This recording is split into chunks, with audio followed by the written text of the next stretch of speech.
Okay. Here's his shirt. This is as much as I want to. You don't want to be on camera, do you? No, I'd rather not. Might be disparaging comments. Who knows what the.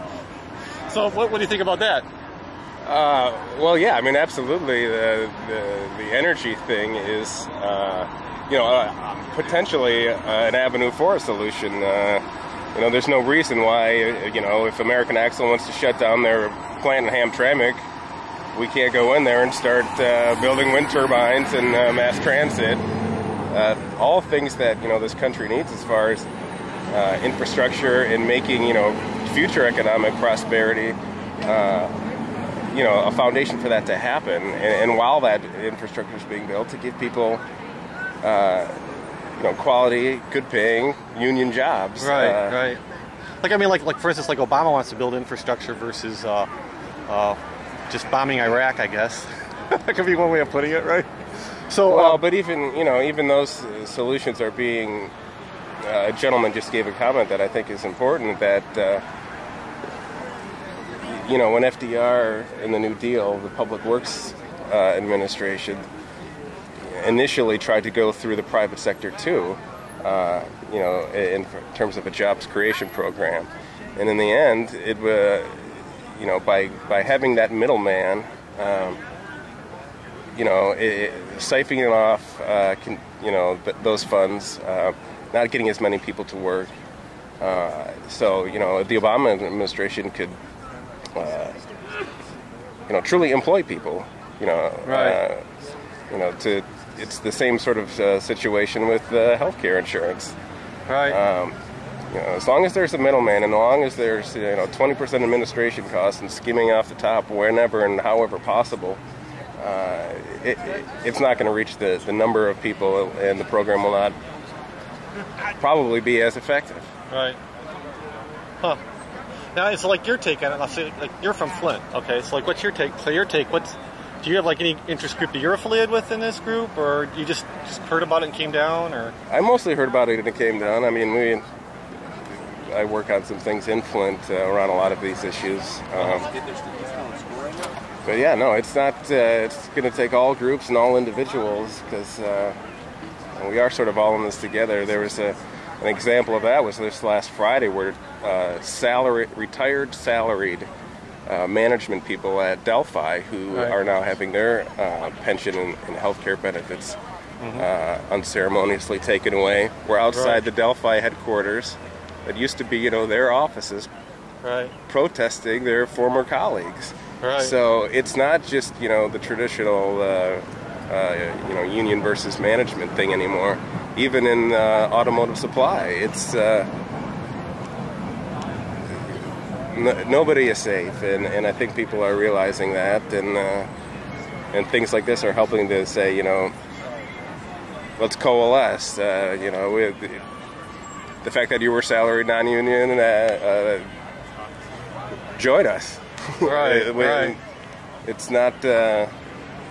It's a big tent, and it needs to be. When you talk about when you talk about solidarity, you talk about cooperation. You talk about. Do you see any conflict in that? Like conflicts in cooperation and infrastructure building, or the government solving the problem by building more, versus is it doable? Like, is it economically doable? That's my question.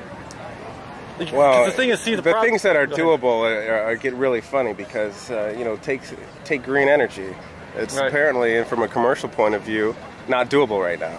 Right. A lot of so I don't have a lot of faith in what traditional capitalist economics thinks doable is, because what we end up with.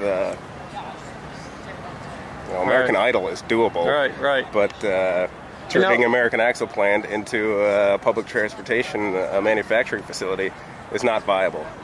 Right. Even though when you weigh the pros and cons, I personally would rather have that happen. Did you work for any of these companies that got affected at all yourself, or no? No. Okay.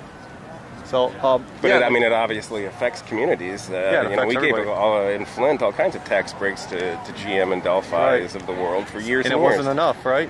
And we gave, the unions gave concessions after concession for 30 years, all in with the promise of job security and keeping plants open. And and they haven't. You know, those concessions don't work, and now we've got what 3 humongous new brownfields in Flint. That you know, is sort of another situation because GM won't sell them because of environmental liability. Right. So yeah, the message just get amplified, and you know, it's getting time for bolder action on things, lots of things. Interesting. So, what type of do you check out different sites on the internet and stuff? What type of sites do you check out? I mean, like what, do you have like a political leaning yourself, or what's your political leaning?